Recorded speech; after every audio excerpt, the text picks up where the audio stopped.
la medicina de primer contacto, la del médico familiar.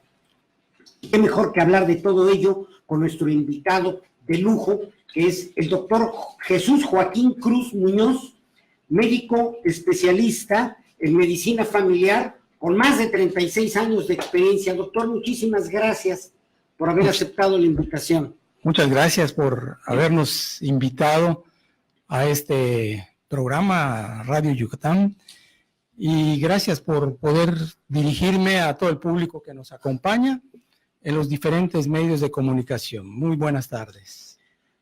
El doctor Jesús Joaquín Cruz Muñoz es médico cirujano egresado de la Universidad de Yucatán, ¿verdad? Sí.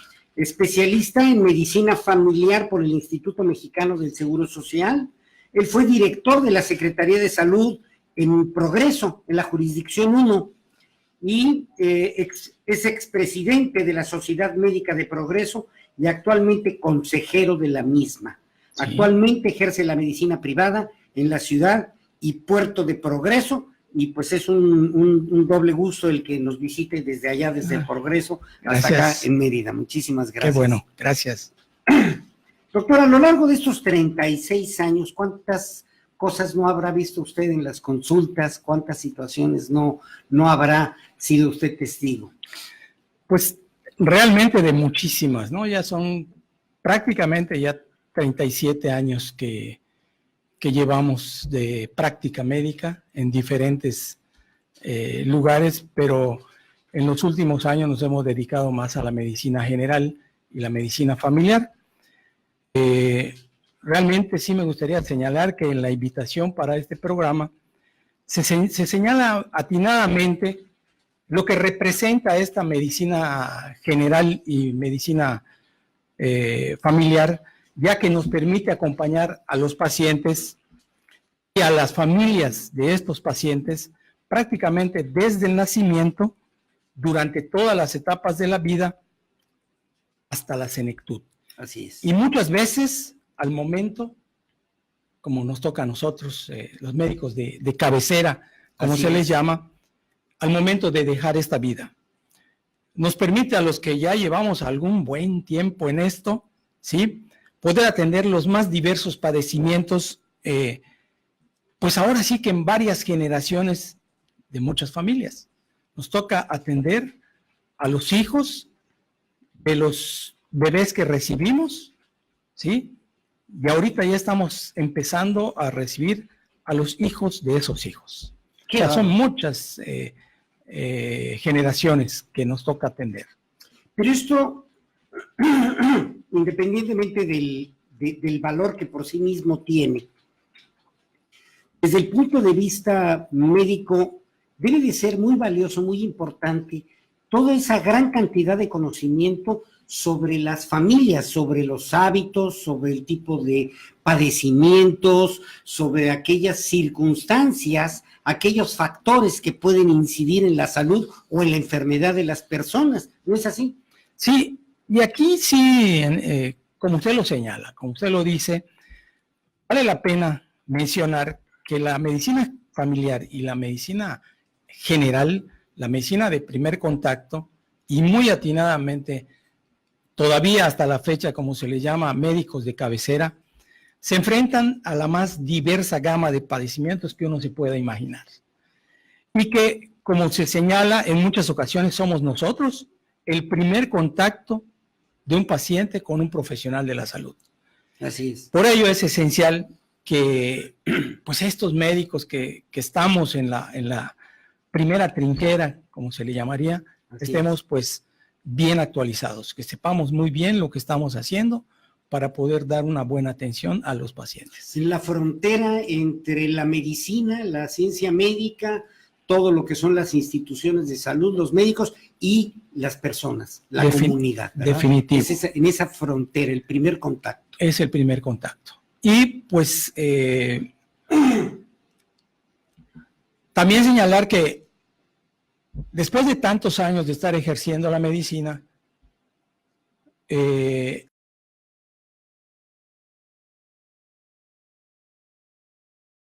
al paciente en sí, ¿sí?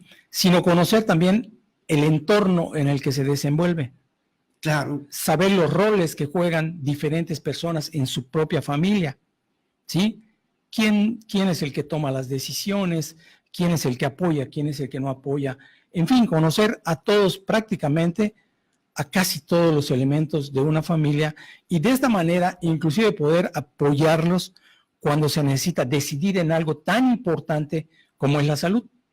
Eso es un conocimiento, podríamos, de verdad, para muchas otras áreas y especialidades, no solo de la medicina, sino en general, es un conocimiento integral de aquello que es justamente el sujeto de la investigación o del estudio. En este caso, lo que usted menciona, a mí me parece que es de lo más valioso y muy importante resaltar, porque precisamente hay un conocimiento integral, no solo pues de la enfermedad y del entorno, sino también de las circunstancias, como usted bien lo dice. Sí, la circunstancia familiar, ¿quién juega un rol, quién juega otro?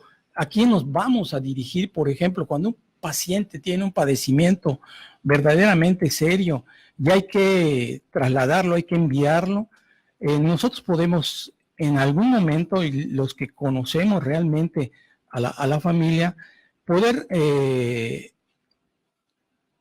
platicar, hablar con la persona que sabemos que sí se va a hacer cargo de este problema y decirle, tomas tú la decisión, si tú tomas la decisión, yo puedo tomar una decisión de enviarlo, ya sea a un medio privado, que en muchas ocasiones es lo ideal, y en otras ocasiones mandarlos al medio de instituciones de gobierno, porque pues la situación es lo único que te permite hacer, que no estamos diciendo que le vaya a ir mal, sino que es lo que podemos hacer, que van a tener ciertas pues condiciones que seguir, ciertos requisitos que llenar, ciertos pasos que tienen que llevar para que los puedan atender en la institución, eso es cierto. Claro. Pero también se da en la medicina privada. Sí. Porque no es llegar también a un hospital privado y decir, oye, quiero que me atiendan de tal cosa, ¿no? Sino que cuando llegan a un hospital bien referidos por el médico de cabecera, su médico de primer contacto, y uno ya sabe, inclusive si tiene y esto es muy importante, si tiene la solvencia económica para poder sobrellevar este padecimiento, que algunos padecimientos, lo sabemos, se llevan muchísimo dinero, sí, y más en la actualidad, ¿sí? Y también podemos decir, mira, ustedes no van a poder solventar este padecimiento porque los conocemos de toda la vida. Mejor vamos a mandarlo a un medio institucional que además muchas veces cuentan con ello y no lo aprovechan. Ahora, hay aquí, cuando usted habla, menciona el hecho de ser un paciente bien referido.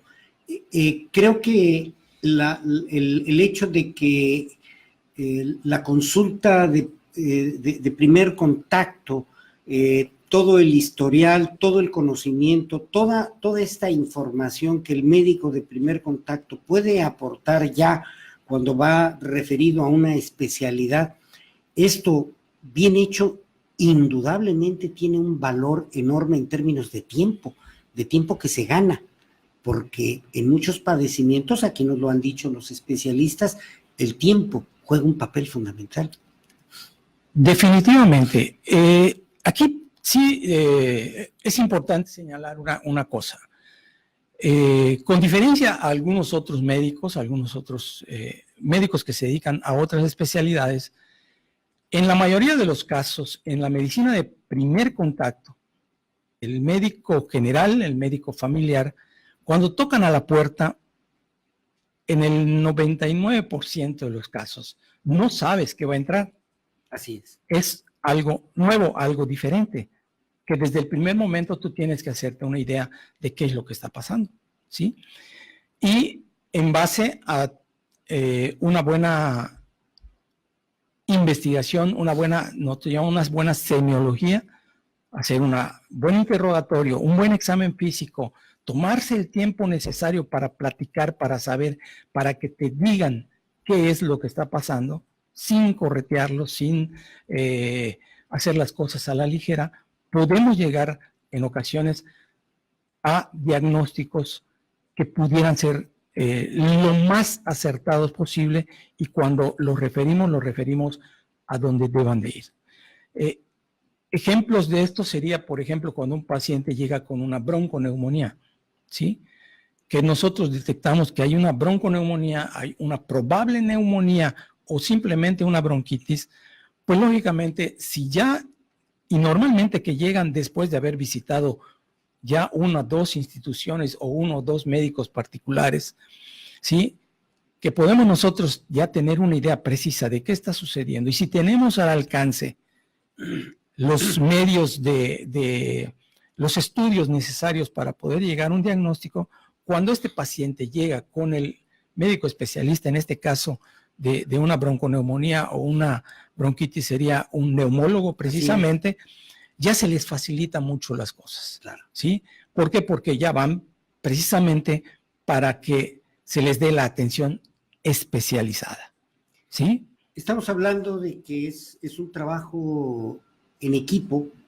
La medicina, cuando se hace un trabajo en equipo, puede tener resultados maravillosos, extraordinarios, ¿no? Siempre los tiene, ¿no? Cuando hay ese trabajo en equipo, ¿no? Sí. Y es justamente la parte del diagnóstico, la parte de la medicina de primer contacto, y posteriormente, ¿no? Aquellas que el padecimiento va requiriendo, va necesitando, pero siempre el principio, un buen principio, como se dice, juega un papel importante. Sí, y aquí sí me gustaría señalar algo que leí en la prensa el día de ayer, ¿no?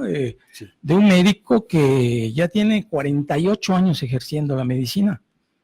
Y este médico continúa, él lo comenta en su entrevista que le hicieron, que se continúa actualizando. Claro. Sí, sí, está tomando un curso de actualización que ahorita creo que aproximadamente es de 1 año o año y medio. Cada determinado tiempo toman las actualizaciones, y esto nos confirma aquello que siempre se dice, que el médico nunca deja de estudiar. Es una realidad, ¿sí? Tan es una realidad que la medicina es una situación cambiante, constante. O sea, a diario aparecen cosas nuevas. Y lo que usted me señalaba hace un momento de una buena atención, un diagnóstico atinado puede en un momento dado salvarle la vida, porque existe en el último congreso de cardiología, se mencionó muy ampliamente lo que es el código infarto. Así es. En el código infarto ya cambian muchas cosas. Ahorita ahí sí cuentan los minutos, ¿sí? Si yo detecto en Tizimín, en Valladolid, en Peto, o en algún lugar que tengo un paciente con un probable infarto, desde el momento en que yo lo detecte al momento en que llegue a una unidad de hemodinamia, es muy importante. Se supone que deben ser menos de 6 horas, ¿sí? Pero ya con un diagnóstico se puede activar lo que es el código infarto y se brincan muchos obstáculos. Claro. Inclusive está señalado que dentro de algunos hospitales, algunas instituciones, cuando llega alguien señalado como código infarto, ya no tiene que pasar por llenar este papel en urgencias, no, van directamente a la unidad de hemodinamia, porque aquí sí, en realidad los minutos son muy importantes. Yo diría los segundos. Son vitales. Son vitales. Estamos hablando de vida, eso es lo importante, sí, ¿no? Y pues se señala también de que ya no es solamente ponerle ciertos medicamentos y ya estuvo, sino que cada paciente ahorita que está infartado, casi el 99.9% de los casos tiene que pasar a una sala de hemodinamia, hacerse un cateterismo, ¿sí? Y poder ver si se logra solucionar, muchas veces solucionar el problema en una unidad donde le hagan un cateterismo cardíaco. Y qué maravilla que hoy la tecnología, hoy las comunicaciones, la preparación, los sistemas, lo que antes el simplemente escucharlo, cuando se decía le acaba de dar o le está dando un infarto, era sinónimo de mucho temor. Sí. Hoy, como bien lo señala usted, teniendo todas las cosas en orden, alineadas, ¿verdad? A los médicos, los equipos, los sistemas, esa persona salva la vida, esa persona se va a poder recuperar sin duda, ¿no? Y vale la pena también mencionar, ¿no?, de que nosotros somos afortunados aquí en Mérida, en Yucatán, porque ya en muchas instituciones, tanto de gobierno como privadas, Así ya es. se cuenta con salas completas de hemodinamia, Así es. a la cual tú puedes mandar un paciente con la plena seguridad de que se le puede atender completamente. Ya no nada más es hacerle un simple estudio o tratar de medio diagnosticar y luego enviar al Distrito Federal, a México. No, aquí se puede solucionar hasta lo último. Hay muy buenos servicios de hemodinamia, hay médicos excelentes para resolver ese tipo de problemas. Bueno, que además la medicina yucateca no se trata de presumir, ¿verdad? Ni se trata de alardear, pero la medicina yucateca, la medicina en Yucatán tiene un lugar en todo el país y a nivel internacional muy, muy sólido, muy, muy consolidado. Sí, y aquí sí me gustaría hacer un breve paréntesis nada más para señalar algo muy importante para nosotros, que es el día de mañana. Mandar desde este foro, vamos a un cariñoso saludo a todos los colegas, los que se encuentran trabajando desde todas las trincheras, tanto las de gobierno, las privadas, en los lugares más apartados donde se encuentren, que se celebre muy bien mañana el Día del Médico. Y además con un gran merecimiento, porque los médicos son estas personas que en el momento en que más las necesitamos, a veces nos olvidamos de ellos, podemos olvidarnos hasta de ellos, pero cuando algo nos duele, cuando algo nos pasa, cuando algo nos sucede, inmediatamente acudimos y vamos y bueno, el resultado en términos de la salud, en términos de la recuperación, en términos de acabar el dolor, esto es algo que no tiene precio, ¿no? Sí, definitivamente, y muchas veces no es precisamente solo acabar con el dolor, sino saber exactamente por qué es este dolor, ¿sí? Sí. En algunos lugares, ya hasta en unos lugares muy apartados, contamos con los medios de diagnóstico. Ahorita, nosotros cuando nos llega un paciente, ahora sí que tenemos que empezar de cero. Y en ocasiones, nuestras primeras acciones ya se pueden dar inclusive en el consultorio, ¿sí? Mencionaba últimamente una doctora que vino a dar una plática que no es concebible ya que un médico no cuente en su consultorio o en su maleta un oxímetro digital o una maquinita para checar el azúcar, que son vitales ahorita. Sí. Yo puedo, desde la primera consulta, determinar y saber si este paciente es un diabético debutante, por ejemplo, y con cuánto está debutando, ¿sí? Últimamente tuve una paciente con una diabetes bastante severa, 400 y cacho, y no lo sabía, ¿sí? Es la primera vez que llega. Pero bueno, ahí empiezas, ya desde el consultorio tú ya tienes una aproximación bastante acertada de lo que es el diagnóstico. Y de ahí en adelante ya continuar con todo lo que se requiere, y tampoco se trata de que uno lo maneje pues completamente, sino que ya teniendo los elementos diagnósticos, enviarlo a donde uno lo debe enviar, que en este caso puede ser un endocrinólogo o un médico internista. Así es. ¿Sí? Así y es. Pues afortunadamente manejándolo de esa forma salen bien las cosas. Así es. Recordaba hace unos instantes cuando usted hablaba, pues la felicitación a todos los médicos, la cual por supuesto va con un abrazo y con un gran respeto y con un gran reconocimiento por todo lo que socialmente y familiarmente y en términos de toda la actividad del país, lo que representa la medicina es un factor fundamental. Alguien decía que no puede haber desarrollo si no hay educación y salud. Un pueblo que no tiene educación y salud no va a poder alcanzar nunca desarrollos más allá de lo indispensable, ¿no? Entonces, es tan importante justamente la salud en ese sentido, y los médicos pues, juegan ese papel, pero además a veces nosotros, los pacientes, a veces abusamos también con el famoso síndrome de Yaque. No sé si usted lo ha escuchado, me comentaban el síndrome de Yaque. Ya que usted es médico y ya que está usted aquí, fíjese que me duele acá, ¿no? Y ya que usted es médico y ya que está aquí, pues a mi mamá, a mi tía, a mi hermano le pasó esto, ¿verdad?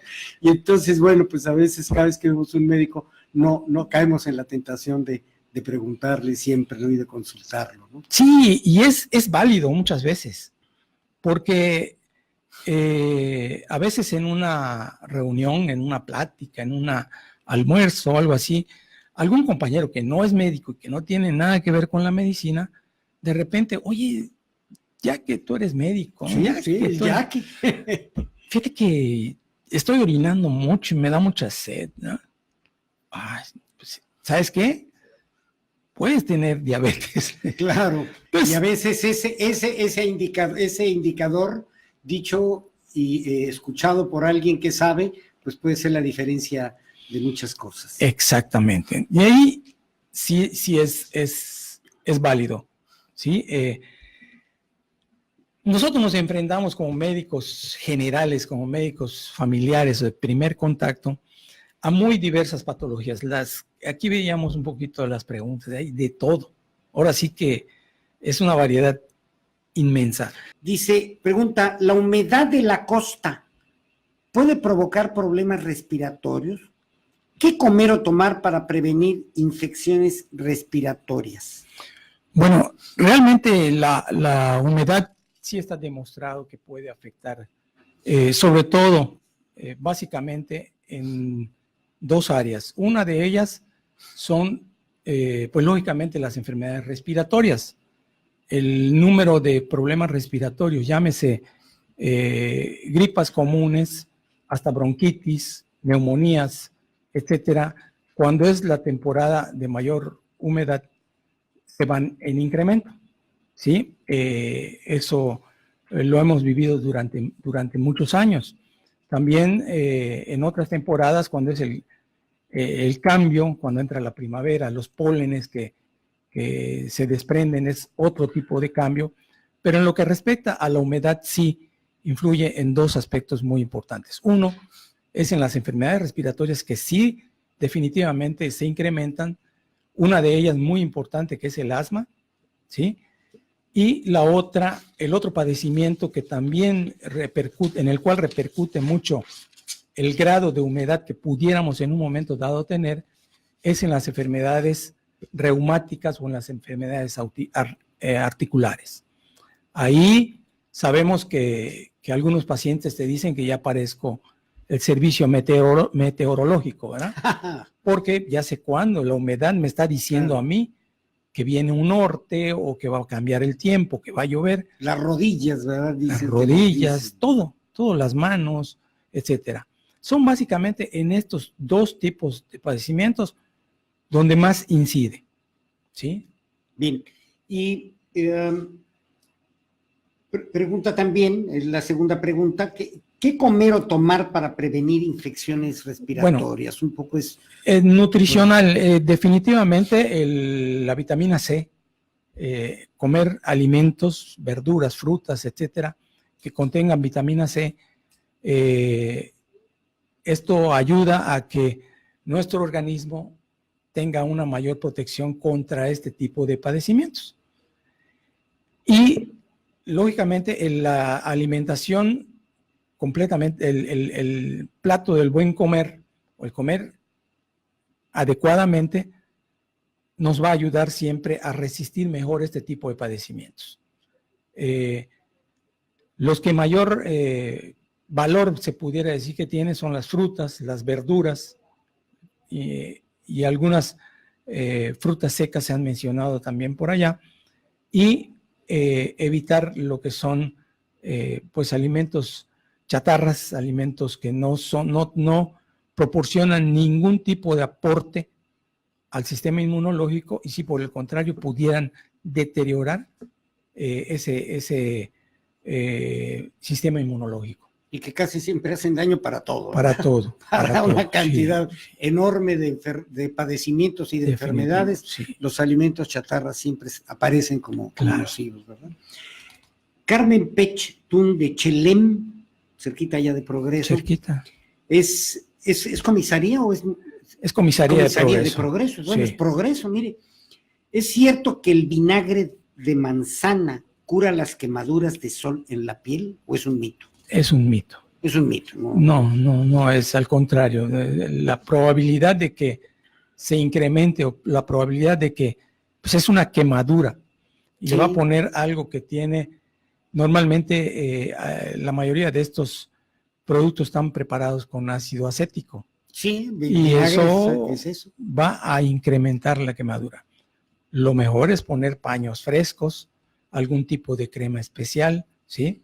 Y acudir con un médico para que valore esas quemaduras. Porque eso es quizás lo más importante, ¿no? A veces la valoración la hace la chichi, la mamá, la tía, la hace, y quizá cuando hay una quemadura ya severa, cuando dicen se rostizó, quizá es importante que sea el médico quien valore y juzgue. A veces han llegado pacientes con infinidad de cosas encima, ¿no? Tomate, pasta de dientes, etcétera, y no es lo adecuado. Lo que se recomienda, hasta en la última vez que nos lo dijeron, con respecto a las quemaduras, son las compresas húmedas, ¿sí? Rehidratar la piel y acudir, porque a veces se forman las ampollas o flictenas, claro, en las que el médico ya debe valorar si son, si es prudente retirarlas, drenarlas o qué hacer con ese tipo de quemaduras. No hay vuelta de hoja, hay que cuando hay una quemadura severa, una quemadura por el sol fuerte, hay que ir con el médico. Definitivo. ¿Verdad? Muy bien. Carmen Sánchez, desde Monterrey, Nuevo León. La psoriasis, ¿qué tan difícil es curarla? Yo tengo una pequeña área con psoriasis en una pierna y quiero evitar que crezca y quiero eliminarla. ¿Qué debo hacer? Bueno, la psoriasis es un padecimiento bastante difícil de manejar. Cae dentro del área de la dermatología. Lo que nosotros como médicos de primer contacto hacemos, y a veces es muy difícil detectarla, saber cuándo es realmente una psoriasis o cuándo no lo es, porque no toda lesión que tenga ciertas características que se ven muy bonitas en el internet a veces y dicen esto es psoriasis, a veces no son psoriasis, son micosis de otro tipo que no son psoriasis, pero cuando son psoriasis, primero que nada hay que diagnosticarlo como tal. Y qué peligroso equivocarse, ¿no? Definitivamente, y acudir con un dermatopatólogo para que haga una toma biopsia, defina si es psoriasis. La psoriasis es extremadamente difícil de que desaparezca por completo, ¿sí? O sea, no estoy inventando, es una realidad. El que padece psoriasis lo sabe, que es una enfermedad que dura mucho tiempo, que es muy difícil de tratar, que es realmente hasta en lo económico te afecta porque cuesta mucho a veces tratarla y que es muy rebelde, que se relaciona a las neurodermatosis, que cuando hay periodos de estrés, cuando hay periodos de problema ya sea en uno mismo o en la familia, estas lesiones de psoriasis que pueden salir en cualquier parte del cuerpo, desde el cuero cabelludo hasta la planta de los pies, pueden salir, ¿sí? Se incrementan, se exacerban, entonces ahí es cuando muchas veces tiene que intervenir al propio dermatólogo, a veces le da un poquito de trabajo. Existen tratamientos nuevos, ¿sí? Existen muchas cremas que se han utilizado, pero hay que para hacerlo debido, si yo contemplo que es una psoriasis, debo enviarlo al dermatólogo. Pues ahí está justamente la orientación del médico. Jaime Tun, Mérida, Yucatán, ¿por qué es malo no terminar bien los tratamientos, no terminarse bien los tratamientos? ¿qué consecuencias puede haber? Me imagino, bueno, pues cualquier tipo de tratamiento, ¿verdad? Que ya las personas a veces nos sentimos mejoría, sentimos que estamos ya aliviándonos o curándonos y bueno, por olvido o por desidia o por lo que fuera, se suspende. ¿Qué puede suceder?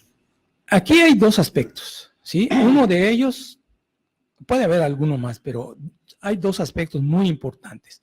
Uno es el tratamiento con antibióticos y el otro son los tratamientos con otro tipo de medicamentos, como por ejemplo algunos de ellos los antiinflamatorios y analgésicos, ¿verdad?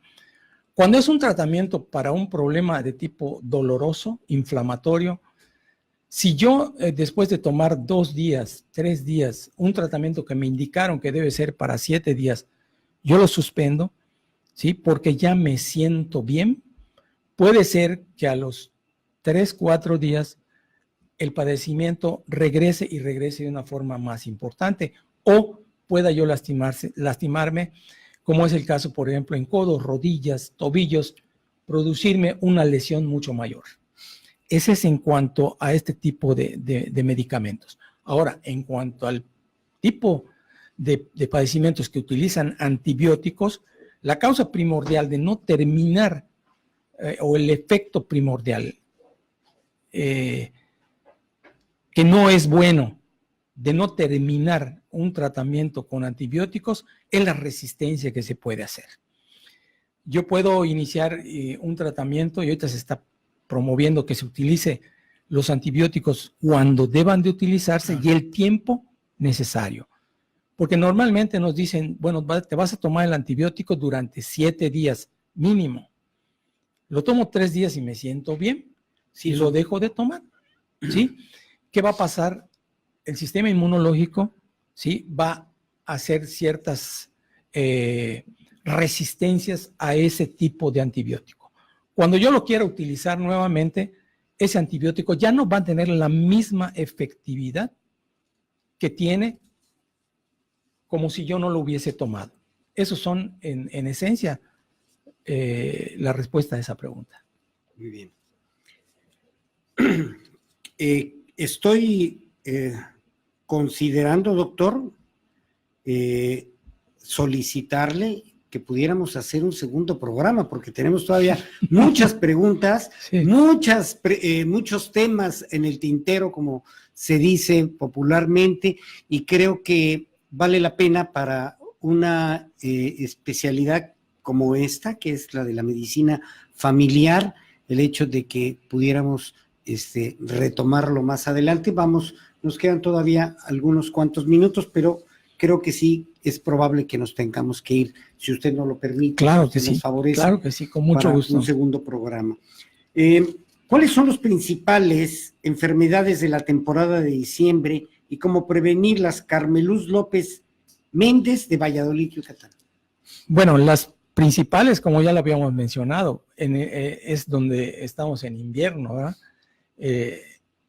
Probablemente esta vez haya mucho frío, que nosotros no estamos acostumbrados al frío. Y es frío húmedo, además. Además es un frío diferente al de otros sitios de la República y del mundo. Los principales padecimientos son los de vías respiratorias.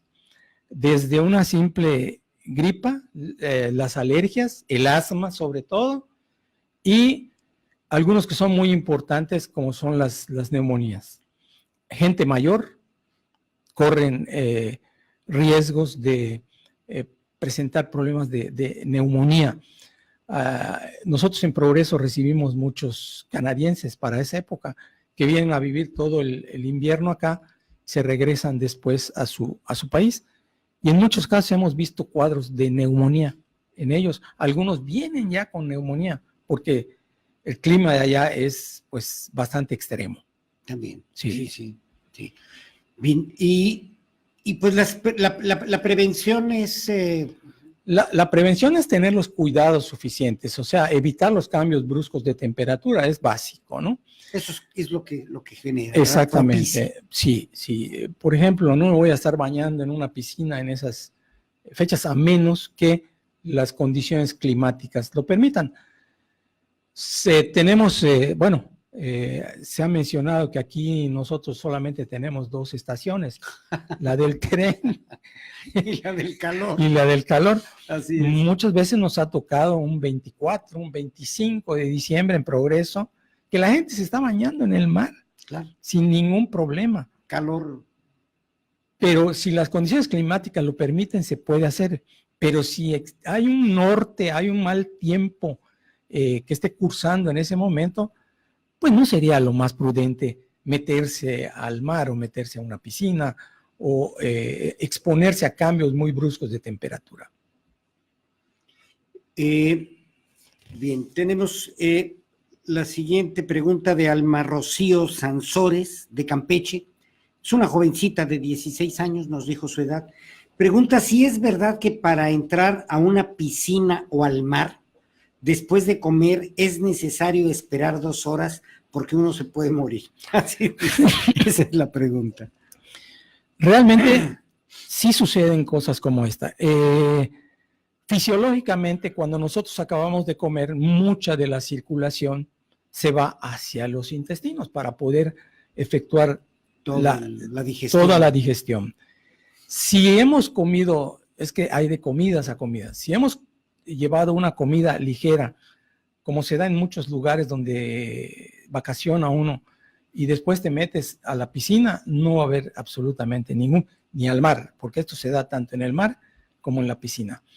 Pero si yo comí opíparamente así, con ganas de 3 carnes, y después me meto a nadar, sobre todo, ¿sí? Y hacer esfuerzos físicos, estamos juntando que se va la circulación hacia los intestinos, una gran parte. Estamos, el cambio de temperatura también tiene que regularse, ¿sí? Y si además nos ponemos a nadar, estamos utilizando más energía. Lógicamente, esto hace que disminuya, la teoría es esa, de que disminuya el riego sanguíneo hacia la región cerebral, y no es que te vaya a matar el hecho de haber comido, sino que puedes tener un desvanecimiento dentro del mar o dentro de la piscina y ahogarte. Eso es realmente lo que pasa. Es más prudente esperar un determinado tiempo, o si sé que me voy a meter a la piscina, comer prudentemente. Esto es muy importante, no es un mito, sí hay toda una razón, sí hay toda una base. Sí hay. Por supuesto, una comida ligera, no pasa nada. No sucede, no es problema, pero una comida, y si además se le agregara el elemento de alguna cerveza, el alcohol, bueno, eso todavía peor, ¿verdad? Eso lo hemos visto infinidad de veces, en los muelles, por ejemplo, en cualquiera de los puertos, que después de haber comido bastante bien y bebido, se tiran desde los muelles y ahí, y muchas veces son gente que ni siquiera tiene la experiencia suficiente en saber nadar como debe de ser y se ahoga.